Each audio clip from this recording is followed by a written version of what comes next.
الحمد لله نحمده ونستعينه ونستغفره ونعوذ بالله من شرور أنفسنا ومن سيئات أعمالنا من يهده الله فلا مضل له ومن يضلل فلا هادي له وأشهد أن لا إله إلا الله وحده لا شريك له وأشهد أن محمدا عبده ورسوله أرسله بالهدى ودين الحق ليظهره على الدين كله ولو كره المشركون اللهم صل على محمد وعلى آل محمد كما صليت على إبراهيم وعلى آل إبراهيم إنك حميد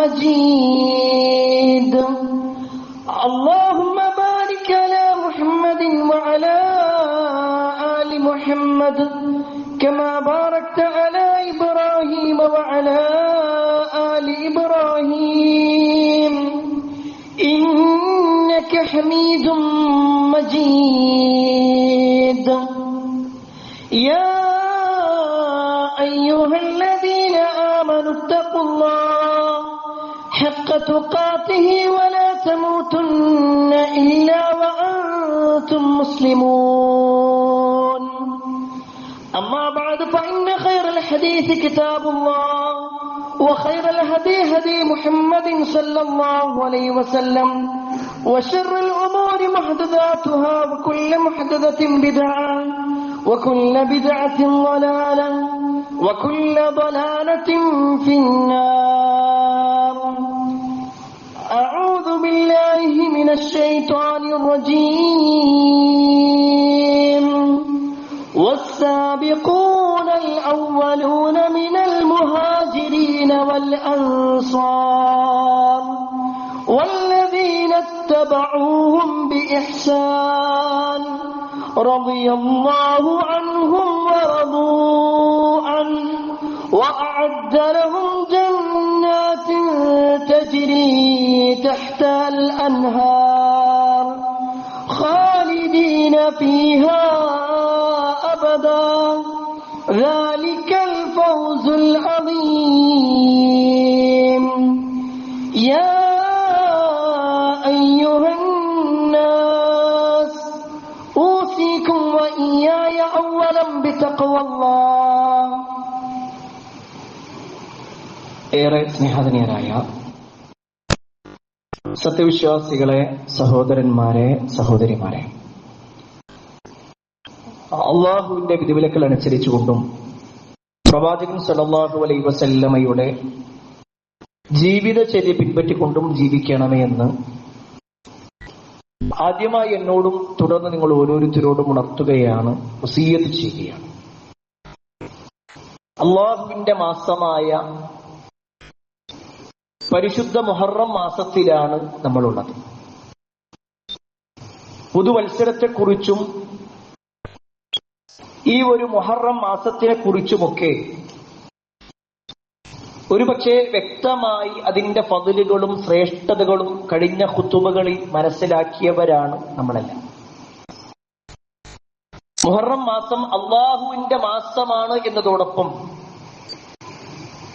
ഇസ്ലാമിക ചരിത്രത്തിൽ സുപ്രധാനമായ പല സംഭവങ്ങളും മുഹറം മാസവുമായി നടന്നിട്ടുണ്ട്. അതിൽ ഒന്ന് ഒരു സന്തോഷത്തിൻ്റെതാണെങ്കിൽ മറ്റൊന്ന് ഒരു ദുഃഖത്തിൻ്റെതാണ്. നമ്മളോട് മുഹറം 9-നും 10-നും ഒക്കെ നോമ്പെടുക്കാൻ വേണ്ടി പറഞ്ഞ കൂട്ടത്തിൽ, ആ മുഹറം 10-ന്റെ ഫضലുകൾ വിശദീകരിച്ച കൂട്ടത്തിൽ ഒരു സന്തോഷത്തിൻ്റെതാണ് മുഹറം 10-ന് നോമ്പെടുക്കാൻ വേണ്ടി കൽപ്പിച്ചതെങ്കിൽ, അഥവാ മഹാനായ മൂസാ നബി അലൈഹിസ്സലാം ഫിർഔനും സൈന്യത്തിൽ നിന്നും രക്ഷപ്പെടുകയും ഫിർഔൻ വെള്ളത്തിൽ മുക്കപ്പെടുകയും ചെയ്തതൊക്കെ മുഹറം 10-നാണ്. അതൊരു സന്തോഷത്തിൻ്റെതാണെങ്കിൽ, ഇസ്ലാമിക ചരിത്രത്തിൽ ഒരു മുഹറം 10, മുഹറത്തിന്റെ തുടക്കം മുതലുള്ള ദിവസങ്ങൾ ഏറെ ദുഃഖത്തിന്റെയും പ്രയാസത്തിന്റേതുമായി ചരിത്രങ്ങളിൽ വായിക്കുവാൻ സാധിക്കും. മഹാനായ മുഹമ്മദ് മുസ്തഫ സല്ലല്ലാഹു അലൈഹി വസല്ലമയുടെ പേരമകൻ ഹുസൈൻ റളിയല്ലാഹു അൻഹു കർബലയിൽ കൊല ചെയ്യപ്പെട്ടതുമായി ബന്ധപ്പെട്ടതുകൊണ്ടാണ് ആ മുഹറം 10 ഒരു വിഷമത്തിൻ്റെതായി പലരും എണ്ണാറുള്ളത്. പ്രത്യേകിച്ച് നമ്മളൊക്കെ ഈ ഒരു സുദിനങ്ങളിൽ അള്ളാഹുവിന്റെ മാസമാണെന്ന നിലക്ക് തന്നെ ഇതിന് ഫളിലുകൾ കൊടുത്തുകൊണ്ട് മനസ്സിലാക്കുമ്പോൾ പോലും ചില ആളുകൾ മുഹറം 1 മുതൽ 10 വരെ അത് നഹ്സിന്റേതാണ്, അത് ദുശ്ശഗുണത്തിൻ്റെതാണ്, ഒരു നല്ല കാര്യവും അതിൽ നിർവഹിക്കാൻ പാടില്ല എന്ന് പറയാനുള്ള കാരണം അവരുടേതായ ചില അഭിപ്രായങ്ങൾ. അതിലൊന്ന് കർബലയാണെങ്കിൽ എന്താണ് കർബലയെന്നും ഇസ്ലാമിക ചരിത്രത്തിൽ കർബലയുടെ ചരിത്രം എന്താണ് എന്നും മഹാനായ ഹുസൈൻ റളിയല്ലാഹു അൻഹു എങ്ങനെയാണ് കൊല ചെയ്യപ്പെട്ടത് എന്നും ഒരു വിശ്വാസി എന്ന നിലക്ക്, ഒരു മുസ്ലിം എന്ന നിലക്ക് നമ്മൾ മനസ്സിലാക്കേണ്ടതുണ്ട്. പ്രിയപ്പെട്ടവരെ, കർബലയുടെ ചരിത്രം വിശദീകരിക്കുന്നതിന് മുമ്പ് നമ്മുടെ നേതാക്കന്മാരായ സ്വഹാബത്തിനെ കുറിച്ച് നമ്മളൊന്ന് മനസ്സിലാക്കണം. എന്തുകൊണ്ട് എന്ന് ചോദിച്ചാൽ, ഈ ചരിത്രം വിശദീകരിച്ച സമയത്തെല്ലാം പല ആളുകളും സഹാബത്തിനെ ആക്ഷേപിച്ചുകൊണ്ടോ അല്ലെങ്കിൽ ചില സഹാബിമാരെയെങ്കിലും കുറ്റപ്പെടുത്തിക്കൊണ്ടോ അവർ സ്വാർത്ഥന്മാരാണ് എന്ന നിലക്കോ പറയുകയോ എഴുതുകയോ ചെയ്തിട്ടുണ്ട്.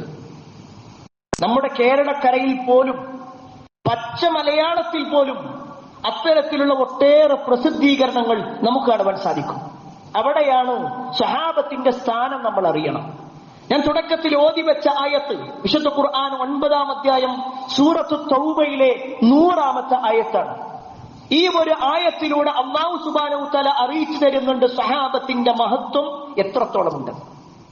അല്ലാഹു പറയാണ്, والسابقون الأولون من المهاجرين والأنصار والذين اتبعوهم بإحسان رضي الله عنهم ورضوا عنه أعد لهم جنات تجري تحتها الأنهار خالدين فيها أبدا ذلك الفوز العظيم. മുൻകടന്നുപോയ മുഹാജിറുകളെയും അൻസാറുകളെയും എടുത്തു പറയാൻ. മുഹാജിർ എന്ന് പറഞ്ഞാൽ റസൂലുള്ളാഹി സ്വല്ലല്ലാഹു അലൈഹി വസല്ലമയിൽ നിന്നും ദീന് കേട്ട് മനസ്സിലാക്കി മക്കയിൽ മുസ്ലിമായി ജീവിക്കാൻ പ്രയാസമാണ് എന്ന ഒറ്റ കാരണത്താൽ ആദർശ സംരക്ഷണത്തിനു വേണ്ടി തന്റെ എല്ലാം വിട്ടേച്ചുകൊണ്ട് മദീനയിലേക്ക് ഹിജറ വന്നവരാണെങ്കിൽ, അൻസാരികൾ എന്ന് പറഞ്ഞാൽ ഈ മുഹാജിറായി വന്നവരെ 2 കൈയും നീട്ടി സ്വീകരിച്ച് തന്റെ സമ്പത്തും തന്റേതായി എന്തെല്ലാം ഉണ്ടോ അതെല്ലാം പകുത്തുകൊടുത്ത നസ്ർ ചെയ്തിട്ടുള്ള സഹായികളായ ആളുകൾ, അവരാണ് അൻസാരികൾ. ഈ 2 കൂട്ടരെയും വിളിച്ചുകൊണ്ട് ഇവരൊക്കെ മുൻപന്തിയിലാണെന്ന് പറഞ്ഞിട്ട് അല്ലാഹു സുബ്ഹാനഹു വ തആല അവർക്കുള്ള പ്രത്യേകത പറഞ്ഞത് എന്താണെന്നറിയോ? റളിയല്ലാഹു അൻഹും വറദൂ അൻഹു. അവർ അല്ലാഹുവിനെ തൃപ്തിപ്പെട്ടിട്ടുണ്ട്, അല്ലാഹു അവരെയും തൃപ്തിപ്പെട്ടിട്ടുണ്ട്. അല്ലാഹു ഈ സ്വഹാബത്തിനെ എല്ലാവരെയും തൃപ്തിപ്പെട്ടു. ഒരു സഹാബിയോട് പോലും അല്ലാഹുക്ക് ഒരു വിരോധമോ വിദ്വേഷമോ വെറുപ്പോ ഇല്ല. അതാണ് അല്ലാഹു ഖുർആനിലൂടെ പറഞ്ഞത്. അവർക്ക് വേണ്ടി സ്വർഗത്തിൽ പ്രത്യേകമായ പദവികളുണ്ട്, അവർ ശാശ്വതരാണ്. ഇതാണ് ഈ ആയത്തിന്റെ ബാക്കി ഭാഗങ്ങളെങ്കിൽ, പ്രിയപ്പെട്ടവരെ, അല്ലാഹു തൃപ്തിപ്പെട്ട ആളുകളാണ് സ്വഹാബിയെങ്കിൽ അവരുടെ ജീവിതത്തിൽ എന്തെല്ലാം പോരായ്മകൾ മാനുഷികമായിട്ട് സംഭവിച്ചിട്ടുണ്ടെങ്കിലും മനുഷ്യൻ എന്ന നിലക്ക് പ്രവാചകന്മാരെ പോലെയല്ല സഹാബിമാർ. പ്രവാചകന്മാർ മഅസൂമിങ്ങളാണ്, തെറ്റുപറ്റാത്ത പ്രകൃതമാണ്. എന്നാൽ സഹാബിമാർ അത്തരത്തിലല്ല. അവർ മാനുഷികമായി എന്ത് പിഴവ് അവർക്ക് സംഭവിച്ചിട്ടുണ്ടെങ്കിലും അല്ലാഹു അവർക്ക് പുറത്തു കൊടുത്തിട്ടുണ്ട്. അതുകൊണ്ടാണ് മുൻഗാമികളിൽ പലരോടും ചില സഹാബിമാർക്കിടയിൽ ഉണ്ടായ ഭിന്നതകളെ കുറിച്ച് ചോദിക്കുമ്പോ നമ്മുടെ മുൻഗാമികൾ കൊടുത്ത മറുപടിയുണ്ട്. അതിൽ ഏത് സഹാബിയെ കുറിച്ച് പറഞ്ഞാലും ഇവർ എന്തിനാണ് യുദ്ധം ചെയ്തത്, ഇതിലേതാണ് ശരിയെന്ന് ചോദിക്കുമ്പോഴൊക്കെ മുൻഗാമികൾ പറഞ്ഞത് അവർ അള്ളാന്റെ അടുക്കൽ തൃപ്തിപ്പെട്ടവരാണ്, അള്ളാഹു അവരെ തൃപ്തിപ്പെട്ടിട്ടുണ്ട്, അവർ അള്ളാഹിനെ തൃപ്തിപ്പെട്ടിട്ടുണ്ട്. അവർ പരസ്പരം തൃപ്തിയിലാണെങ്കിൽ അവർക്കെതിരെ വല്ല വാക്കും പറഞ്ഞിട്ട് ഞാൻ എങ്ങനെ അള്ളാഹുവിന്റെ അതൃപ്തി വാങ്ങും?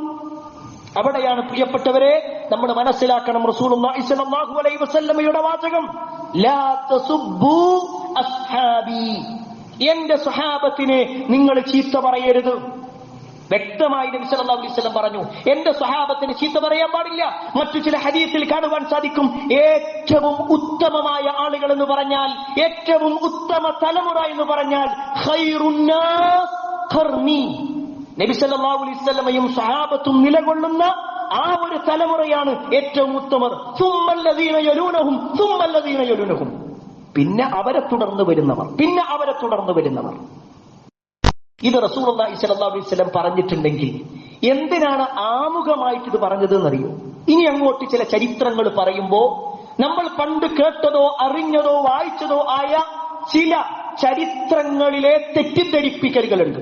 അത് നമ്മൾ തിരുത്തണമെന്ന് ബോധ്യപ്പെടുത്താൻ വേണ്ടിയിട്ടാണ്. പ്രിയപ്പെട്ടവരെ, റസൂലുള്ളാഹി സ്വല്ലല്ലാഹു അലൈഹി വസല്ലം വഫാത്തായപ്പോൾ ഇസ്ലാമിന്റെ ഖിലാഫത്ത് ഏറ്റെടുത്തത് അബൂബക്കർ സിദ്ദീഖ് റളിയല്ലാഹു അൻഹു ആയിരുന്നു. അദ്ദേഹം കുറഞ്ഞ കാലം മാത്രമാണ് ഭരണം നടത്തിയത്, ഏകദേശം 2 വർഷത്തോളം. പിന്നീട് അദ്ദേഹം വഫാത്തായി. അദ്ദേഹം വഫാത്താകുന്നതിന് മുമ്പ് ഉമർ ബിൻ ഖത്താബ് റളിയല്ലാഹു അൻഹുവിനെ ഖിലാഫത്ത് ഏൽപ്പിച്ചു. ഉമർ റളിയല്ലാഹു അൻഹു വളരെ സുന്ദരമായി ഇസ്ലാമിക ലോകത്തിന്റെ ഖലീഫയായി നിലകൊണ്ടു. ഒരുപാട് സ്ഥലങ്ങളിലേക്ക് ഇസ്ലാമിനെ എത്തിച്ചു. ഒരുപാട് പ്രവർത്തനങ്ങൾ ഉണ്ടായി. സ്വാഭാവികമായിട്ടും അദ്ദേഹം കണിശക്കാരനായതുകൊണ്ടും അദ്ദേഹത്തിന്റെ പല നിലപാടുകളും ചില ആളുകൾക്ക് പ്രയാസമുണ്ടാക്കുന്നത് കൊണ്ടും അദ്ദേഹത്തിനെതിരെ ചില ആളുകൾ സംഘടിച്ചു. രഹസ്യമായി മീറ്റിംഗ് കൂടി ഉമർ റളിയല്ലാഹു അൻഹുവിനെ കൊല ചെയ്യാനായി തീരുമാനിച്ചു. അങ്ങനെ അബൂ ലുഅ്ലുഅത്തുൽ മജൂസി എന്ന് പറയുന്ന ഒരു മനുഷ്യൻ, അയാൾ ഒരു കടാരയുമായി, വിഷം പുരട്ടിയ കടാരയുമായിട്ട് മിഹ്റാബിന്റെ ഭാഗത്ത് വന്നു നിന്നു. സുബ്ഹ് നമസ്കാരത്തിന് വേണ്ടി വന്ന ഉമർ ബിൻ ഖത്താബ് റളിയല്ലാഹു അൻഹുവിനെ കൊലപ്പെടുത്തി. ഉമർ റളിയല്ലാഹു അൻഹു ഷഹീദായി. പിന്നീട് ഖിലാഫത്ത് ഏറ്റെടുക്കുന്നത് ഉസ്മാൻ ഇബ്നു അഫ്ഫാൻ റളിയല്ലാഹു അൻഹു ആയിരുന്നു. ഉമർ ബിൻ ഖത്താബ് റളിയല്ലാഹു അൻഹുവിന്റെ അത്ര കണിശത ഉസ്മാൻ ഇബ്നു അഫ്ഫാൻ റളിയല്ലാഹു അൻഹു ഇല്ലായിരുന്നു. വ്യക്തിപരമായി ഓരോ മനുഷ്യന്റെയും സ്വഭാവ സംബന്ധമായ വിഷയം കുറച്ചൊക്കെ വിട്ടുവീഴ്ചയുള്ള ആളായിരുന്നു ഉസ്മാൻ ഇബ്നു അഫ്ഫാൻ റളിയല്ലാഹു അൻഹു. എന്നാൽ ആ ഒരു അവസരത്തെ ഇസ്ലാമിന്റെ ശത്രുക്കൾ ഉപയോഗപ്പെടുത്താൻ തീരുമാനിച്ചു. ഇസ്ലാമിക ചരിത്രത്തിൽ കാണുവാൻ സാധിക്കും, ഉസ്മാൻ ഇബ്നു അഫ്ഫാൻ റളിയല്ലാഹു അൻഹുവിന്റെ കാലത്താണ് ജൂതന്മാരായ ആളുകൾ ഇസ്ലാമിലേക്ക് ചില ആളുകളെ പറഞ്ഞയക്കുന്നത്. ഒരിക്കലും ഇസ്ലാമിനെ നന്നാക്കാൻ വേണ്ടിയിട്ടല്ല. അബ്ദുല്ലാഹി ഇബ്നു സബഅ എന്ന് പറയുന്ന മനുഷ്യനും അയാളുടെ കൂടെയുള്ള ആളുകളും ഇസ്ലാമിലേക്ക് കടന്നു വന്നു. മുസ്ലിമായിക്കൊണ്ട് അവർ എല്ലാവരുടെ മുന്നിലും വേഷം കെട്ടി. എന്നിട്ട് പുതു മുസ്ലിമീങ്ങളുടെ അടുക്കലേക്കൊക്കെ ചെന്നിട്ട് പറഞ്ഞു, എന്താണിപ്പോ ഈ ഭരണം എന്ന് പറഞ്ഞാൽ ഈ ഉസ്മാനാണോ ഭരിക്കേണ്ടത്? അലി അവിടെ ഉണ്ടാകുന്ന സമയത്ത് പ്രവാചക കുടുംബത്തിൽപ്പെട്ട ആളല്ലേ അലി, അങ്ങനെയുള്ള അലിയല്ലേ ഭരിക്കേണ്ടത് എന്ന് പറഞ്ഞുകൊണ്ട് തെറ്റിദ്ധരിപ്പിച്ചു. നമ്മൾ ഇസ്ലാമിക ചരിത്രം വായിച്ചാൽ എവിടെയെല്ലാം ഫിത്നകൾക്ക് തുടക്കം കുറിച്ചിട്ടുണ്ടോ അവരെല്ലാം അഹ്ലു ബൈത്തിന്റെ പേര് പറഞ്ഞിട്ടാ വന്നിട്ടുണ്ടാവുക, അഹ്ലു ബൈത്തിന് സ്ഥാനം പറഞ്ഞിട്ടാ വന്നിട്ടുണ്ടാവുക, അല്ലെങ്കിൽ അവർക്ക് വേണ്ടി പ്രത്യേക പദവികൾ പറഞ്ഞിട്ടാ വന്നിട്ടുണ്ടാവുക. ഏതായിരുന്നാലും ഈ അബ്ദുല്ലാഹ് ഇബ്നു സബഉം അയാളുടെ കൂടെ ഉണ്ടായിരുന്ന ആളുകളും ആളുകൾക്കിടയിൽ തെറ്റിദ്ധാരണകളുമായിട്ട് കടന്നു വന്നു. പുതു മുസ്ലിമീങ്ങളിൽ ചില ആളുകളെങ്കിലും അവരെ തെറ്റിദ്ധരിച്ചു. അവർ പറഞ്ഞതിനെ ശരിയെന്ന് മനസ്സിലാക്കി. വലിയ ഒരു ചരിത്രമാണ്. അതിന്റെ അവസാനം എന്ത് സംഭവിച്ചു എന്ന് ചോദിച്ചാൽ, മദീനയിൽ കഴിഞ്ഞുകൂട്ടിയിരുന്ന ഉസ്മാൻ ഇബ്നു അഫ്ഫാൻ റളിയല്ലാഹു അൻഹു അദ്ദേഹം വീട്ടിലായിരിക്കെ അദ്ദേഹത്തിന്റെ വീട് ചവിട്ടി പൊളിച്ചുകൊണ്ട് എവിടെയെല്ലാം ദ്വാരങ്ങളുണ്ടോ അതെല്ലാം കുത്തിത്തുറന്നുകൊണ്ട് ആ വീട്ടിലേക്ക് അതിക്രമിച്ച് കയറി ഖുർആൻ ഓതിക്കൊണ്ടിരുന്ന ഉസ്മാൻ ഇബ്നു അഫ്ഫാൻ റളിയല്ലാഹു അൻഹുവിന്റെ വിരലുകൾ ആദ്യം അവർ വെട്ടി. പിന്നീട് ഉസ്മാൻ ഇബ്നു അഫ്ഫാൻ റളിയല്ലാഹു അൻഹുവിന്റെ തലയെറുത്തുകൊണ്ട് അവർ പറഞ്ഞു, ഇതാ ഈ നാട്ടിലെ ഏറ്റവും വലിയ കാഫിറിന്റെ തല ഞങ്ങൾ അറുത്തിരിക്കുന്നു. മീശ മുളക്കാത്ത ചെറുപ്പക്കാരായിരുന്നു അത്. ഇസ്ലാമിനെ കുറിച്ച് വ്യക്തമായി അറിയില്ല, കേവലം വൈകാരികത കൊണ്ട് മാത്രം ജീവിച്ച ആളുകൾ. അതൊരു തുടക്കമായിരുന്നു. ഉസ്മാൻ ഇബ്നു അഫ്ഫാൻ റളിയല്ലാഹു അൻഹുവിന്റെ കൊലപാതകം അവിടെ നടന്നു. പിന്നീട് സഹാബിമാർ കൂടിയാലോചന നടത്തി അലി ഇബ്നു അബീ ത്വാലിബ് റളിയല്ലാഹു അൻഹുവിനെ ഇസ്ലാമിന്റെ ഖിലാഫത്ത് ഏൽപ്പിച്ചു. എന്നാൽ അവിടെയായിരുന്നു ഫിത്നകളുടെ എല്ലാം മറ്റൊരു തുടക്കം നമുക്ക് കാണുവാൻ സാധിക്കാം.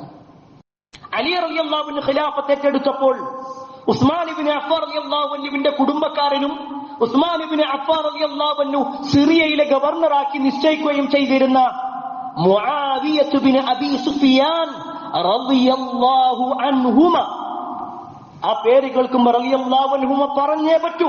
കാരണം മുആവിയ എന്നുള്ളത് സത്യവിശ്വാസികളുടെ അമ്മാവനാണ് എന്ന് നമ്മുടെ നേതാവ് പറഞ്ഞിട്ടുണ്ട്.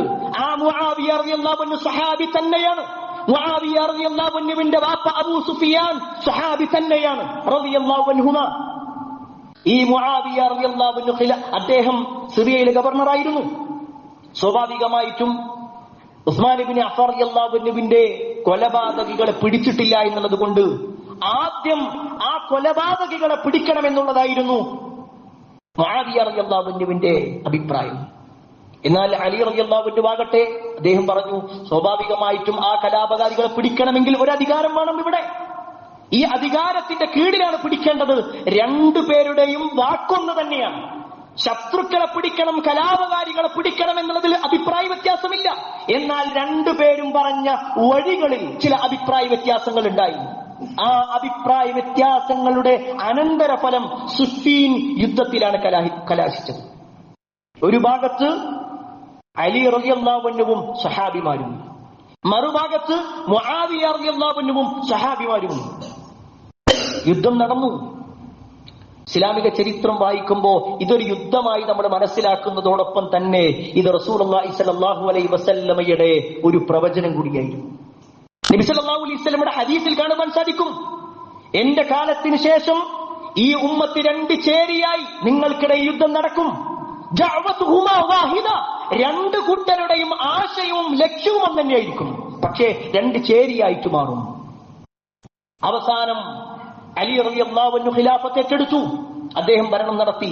എന്നാൽ ആ സമയത്ത് ഇസ്ലാമിന്റെ ശത്രുക്കൾ വീണ്ടും സംഘടിച്ചു.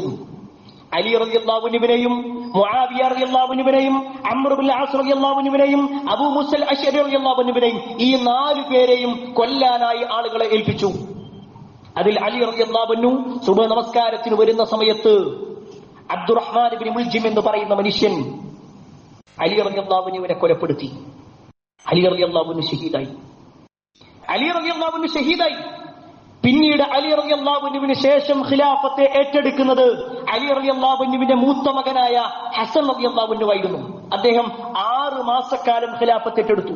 അപ്പോഴും ഫിത്നകൾ അവിടെ നടന്നുകൊണ്ടേയിരിക്കുന്നുണ്ട്. പല ആളുകളും ഒളിഞ്ഞും തെളിഞ്ഞും പ്രശ്നങ്ങൾ ഉണ്ടാക്കിക്കൊണ്ടേയിരിക്കുന്നുണ്ട്. വീണ്ടും മുസ്ലിമീങ്ങൾ ഭിന്നിച്ചു പോകുമോ എന്ന ഒറ്റപ്പേടി കാരണത്താൽ ഹസൻ റളിയല്ലാഹു അൻഹു നേരെ മുആവിയ റളിയല്ലാഹു അൻഹുവിനെ വിളിക്കണം. എന്നിട്ട് മുആവിയ റളിയല്ലാഹു അൻഹു ഇസ്ലാമിന്റെ ഖിലാഫത്ത് കൊടുത്തു. അദ്ദേഹം മാറി വന്നു.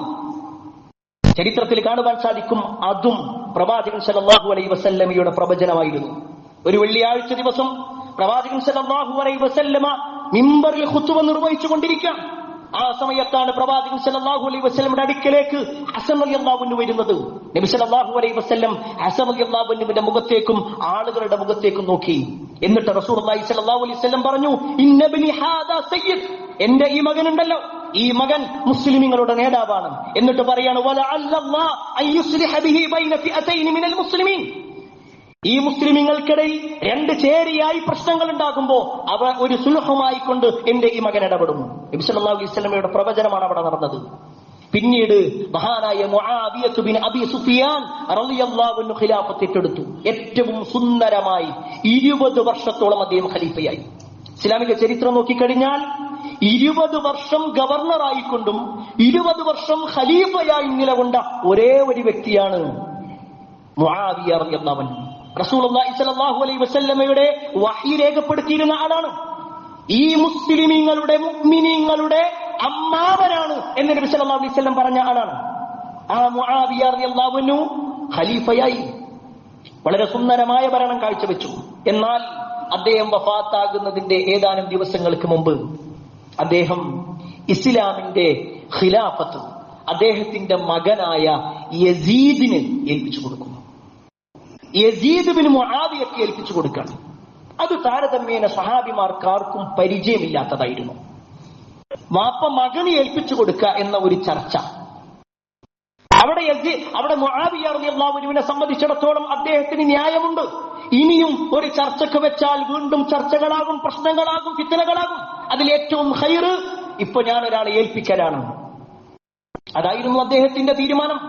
എന്നാൽ ആ തീരുമാനത്തെ പല സഹാബിമാരും അംഗീകരിച്ചില്ല. അതിൽ മുൻപന്തിയിലായിരുന്നു ഹുസൈൻ റളിയല്ലാഹു അൻഹുവും അബ്ദുല്ലാഹി ഇബ്നു ഉമർ റളിയല്ലാഹു അൻഹുവും അതുപോലുള്ള പ്രഗത്ഭരായ പല സ്വഹാബിമാരും. ഇതായിരുന്നു മഹാനായ ഹുസൈൻ റളിയല്ലാഹു അൻഹു കർബലയിൽ കൊല ചെയ്യപ്പെടാനുണ്ടായ കാരണം. മുആവിയ റളിയല്ലാഹു അൻഹു തന്റെ മകൻ യസീദിനെ ഏൽപ്പിച്ചത് പലരും അംഗീകരിച്ചില്ല. പല ഗവർണർമാരെയും ഏൽപ്പിച്ചു, ആളുകളെ ഇത് അംഗീകരിക്കാൻ വേണ്ടി ഏൽപ്പിച്ചു. ആ സമയത്ത് ഹുസൈൻ റളിയല്ലാഹു അൻഹു ഉണ്ടായിരുന്നത് മദീനത്തായിരുന്നു. മദീനയിലെ ഗവർണർ വന്നിട്ട് പറഞ്ഞു, നിങ്ങളത് അംഗീകരിക്കുന്നുണ്ടോ? അപ്പോഴേ ഹുസൈൻ റളിയല്ലാഹു അൻഹു അതിനെ എതിർപ്പ് പ്രകടിപ്പിച്ചു. എന്നാൽ ഈ വിഷയത്തിൽ ഒരു തീരുമാനം പറയണമെന്ന് പറഞ്ഞു. ഇനിയും അവിടെ നിന്നാൽ പ്രയാസമാകും എന്നുള്ളത് കൊണ്ട് ഹുസൈൻ റളിയല്ലാഹു അൻഹു മദീനത്ത് നിന്ന് മക്കത്തേക്ക് പുറപ്പെട്ടു.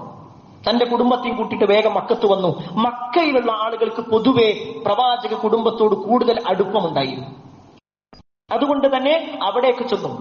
ഇത് ഇസ്ലാമിക ലോകത്ത് പലരും അറിഞ്ഞു, പല നാടുകളിലും അറിയാൻ തുടങ്ങി. ഹുസൈൻ റളിയല്ലാഹു അൻഹു ഈ ഒരു അധികാരത്തിനെ അംഗീകരിക്കുന്നില്ല എന്ന ഒരു ചർച്ച. ആ സമയത്താണ് എല്ലാ കാലഘട്ടത്തിലും ഫിത്നകളുമായി കടന്നു വരുന്ന കൂഫ എന്ന് പറയുന്ന പ്രദേശം. ഇറാഖിലെ കൂഫയിൽ നിന്ന് ആളുകൾ കത്തയച്ചു. മഹാനായ ഹുസൈൻ റളിയല്ലാഹു അൻഹുവിനെ സംബന്ധിച്ചിടത്തോളം അദ്ദേഹത്തിന്റെ വീട്ടിലേക്ക്, അദ്ദേഹത്തിന്റെ അഡ്രസ്സിലേക്ക് ധാരാളം കത്തുകൾ വരിക. ഒരു ദിവസം തന്നെ 50ഉം 60ഉം കത്തുകൾ, 500-ലധികം കത്തുകൾ അദ്ദേഹത്തിന്റെ അടുക്കൽ വന്നു. ഹുസൈൻ, നിങ്ങൾ വരും, ഞങ്ങളുടെ നാട്ടിലേക്ക് വരും, നിങ്ങളുടെ കൂടെ ഞങ്ങളുണ്ട്, നിങ്ങൾ എന്തു പറഞ്ഞാലും നിങ്ങളുടെ കൂടെ ഞങ്ങളുണ്ട്. ഹുസൈൻ റളിയല്ലാഹു അൻഹുവിനെ അവർ വിളിച്ചുകൊണ്ടേയിരുന്നു.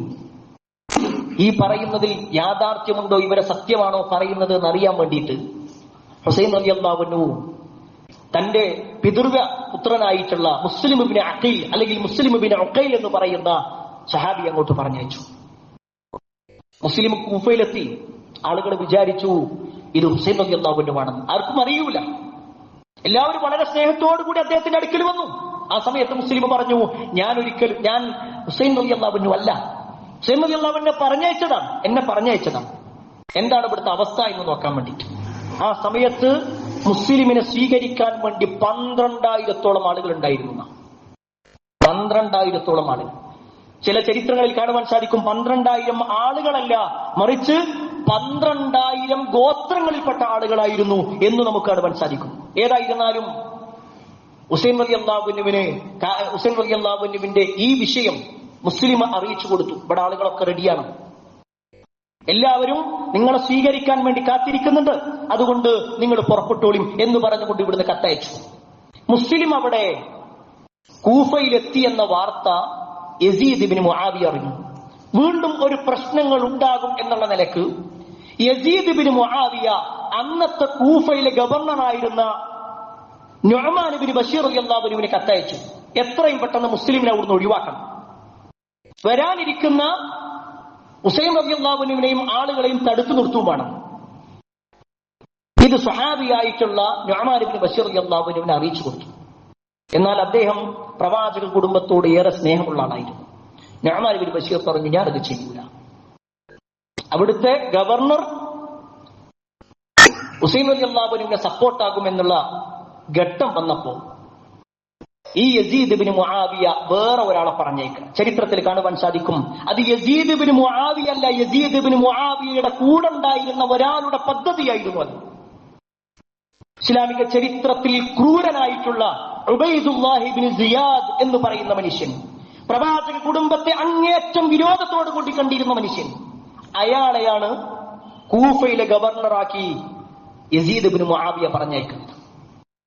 സ്വാഭാവികമായിട്ടും ഇബ്നു സിയാദ് അവിടെ എത്തി. ഒരു സുബഹ് നമസ്കാരത്തിനായി എത്തുന്നത്. ഇബ്നു സിയാദിന്റെ കൂടെ 17ഓളം ആളുകൾ മാത്രം ഉണ്ടായിരുന്നു. ഇബ്നു സിയാദ് അവിടെ എത്തി. നല്ലൊരു കറുത്ത തൊപ്പിയൊക്കെ ധരിച്ചിട്ടുണ്ട്, വലിയ കുപ്പായൊക്കെ ഇട്ടിട്ടുണ്ട്. ആളുകൾ വിചാരിച്ചു ഇതായിരിക്കും ഹുസൈൻ റളിയല്ലാഹു അൻഹു. എല്ലാവരും സ്വാഗതമോദി. ആ സമയത്ത് ഇബ്നു സിയാദിന്റെ കൂടെ ഉണ്ടായിരുന്ന ചില ആളുകൾ പറഞ്ഞു, ഇത് നിങ്ങൾ പ്രതീക്ഷിക്കുന്ന ഹുസൈൻ അല്ല, ഇത് നിങ്ങളുടെ പുതിയ ഗവർണറാണ്. പുതിയ ഗവർണറായിട്ട് വന്നതാണ് ഇബ്നു സിയാദ്. ആ ഒരു വരവിൽ തന്നെ ഇബ്നു സിയാദിന് മനസ്സിലായി അവിടുത്തെ ആളുകളൊക്കെ ഹുസൈൻ റളിയല്ലാഹു അൻഹുവിനെ കാത്തു നിൽക്കണം. ഇബ്നു സിയാദ് എന്ത് ചെയ്തു എന്നറിയോ?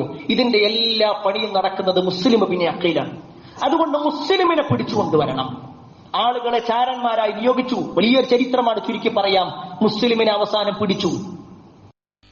മുസ്ലിമിനെ പിടിക്കുന്നതിന് മുമ്പുണ്ടായ ചില സംഭവങ്ങളുണ്ട്. മുസ്ലിമിനെ പിടിക്കാനായി, മുസ്ലിം ഇബ്നു അഖീലിനെ പിടിക്കാനായി ആളുകളെ നിയമിച്ചു.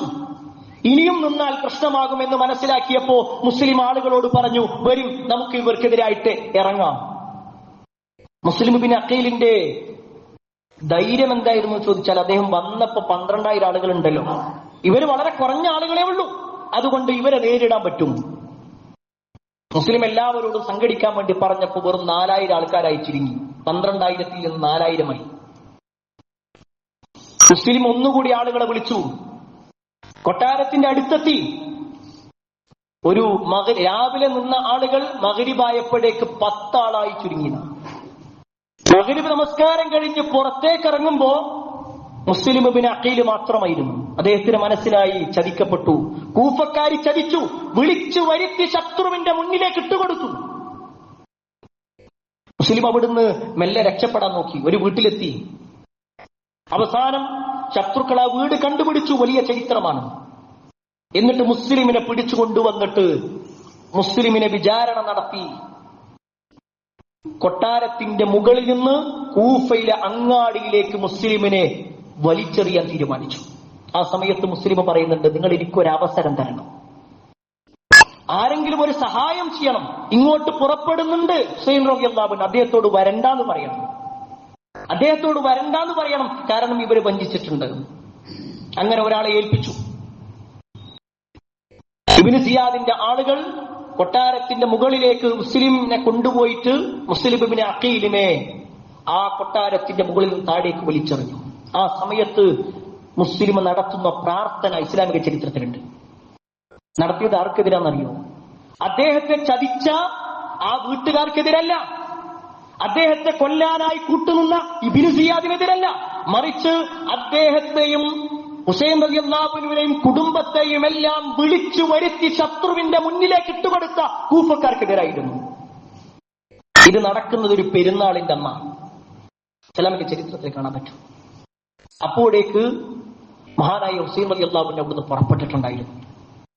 അദ്ദേഹം പുറപ്പെടുന്ന സമയത്ത് തന്നെ പല സഹാബിമാരും അദ്ദേഹത്തിന്റെ അടുക്കിലേക്ക് ചെല്ലുന്നുണ്ട്. എന്നിട്ട് പറഞ്ഞു, നിങ്ങൾ പോകരുത്, കൂഫക്കാർ ചതിയന്മാരാണ്, അവർ ചതിക്കും, അതുകൊണ്ട് നിങ്ങൾ പോകരുത്.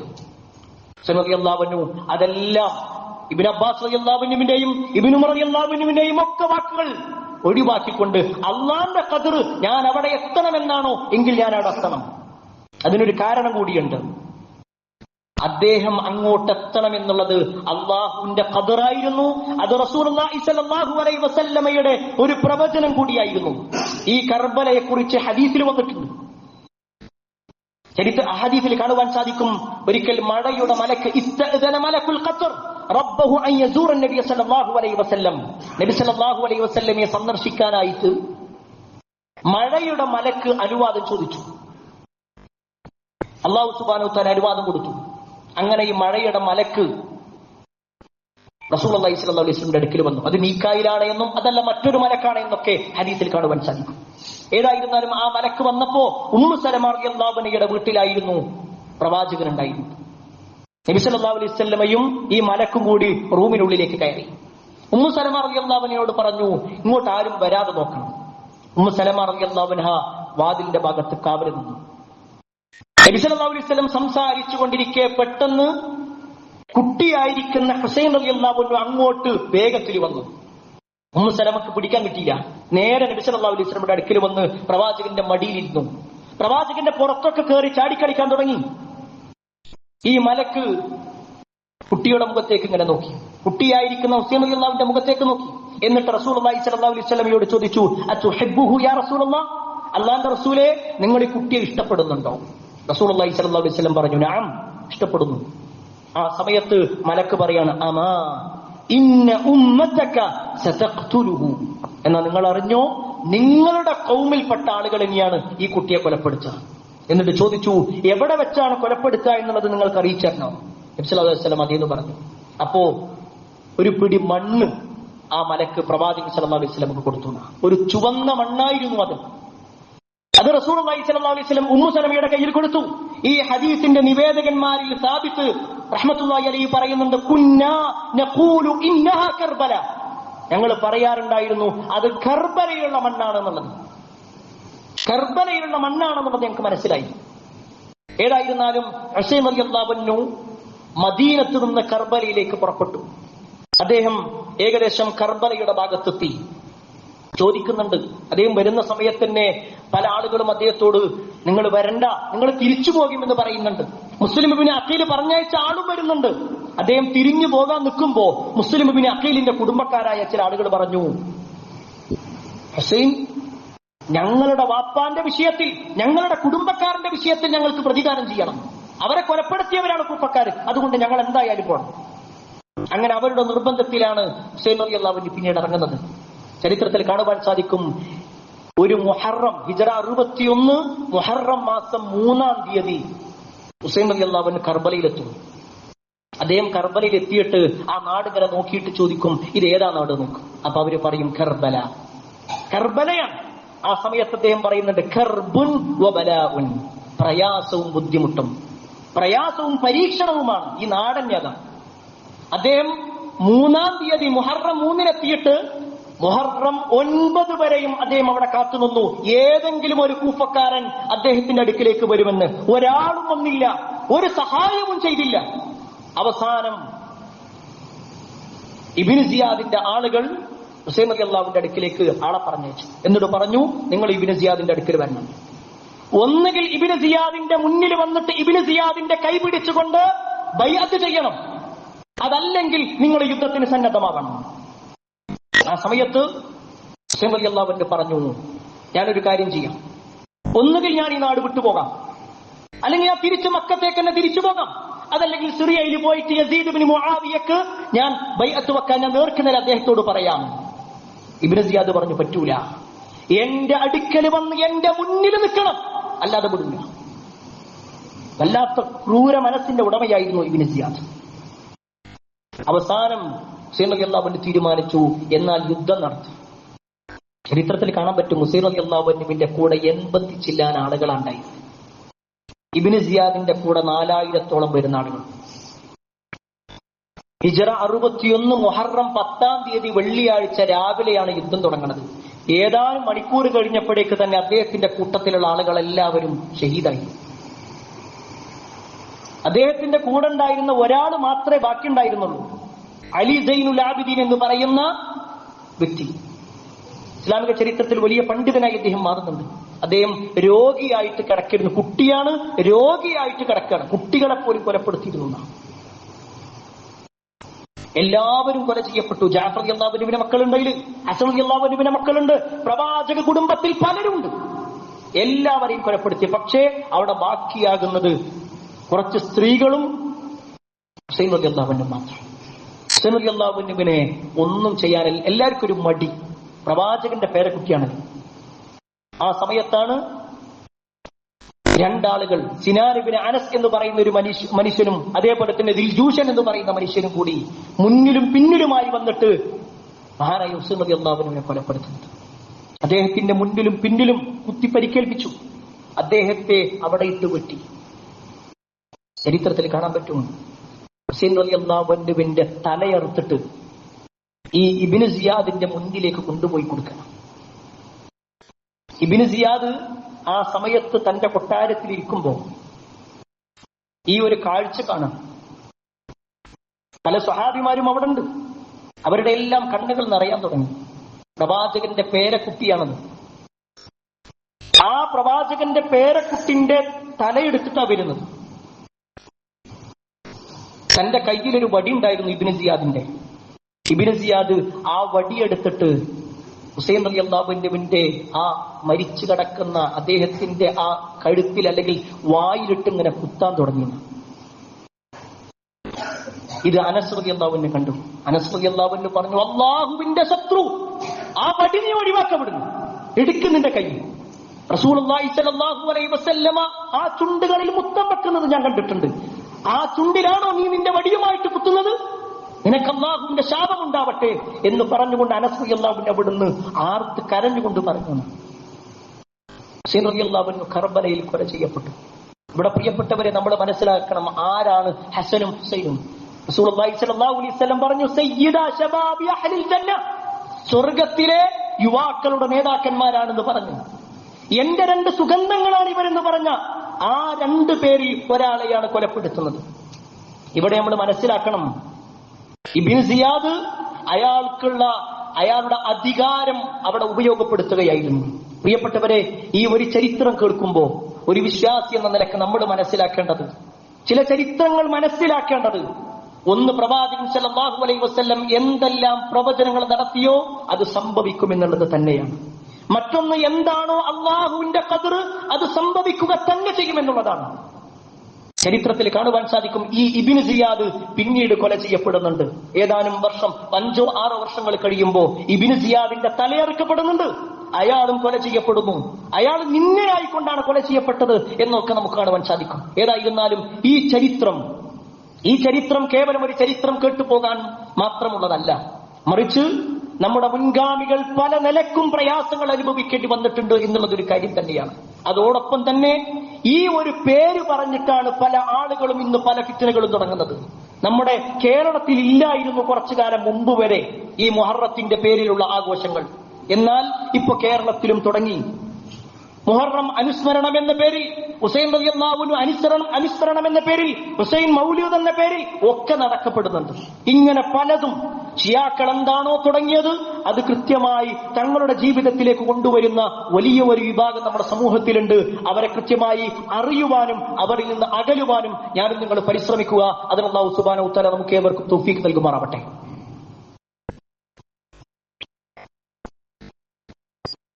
അൽഹംദുലില്ലാഹി റബ്ബിൽ ആലമീൻ, അസ്സലാത്തു വസ്സലാമു അലാ റസൂലില്ലാഹി വഅലാ ആലിഹി വഅസ്ഹാബിഹി അജ്മഈൻ, അമ്മാ ബഅദ്.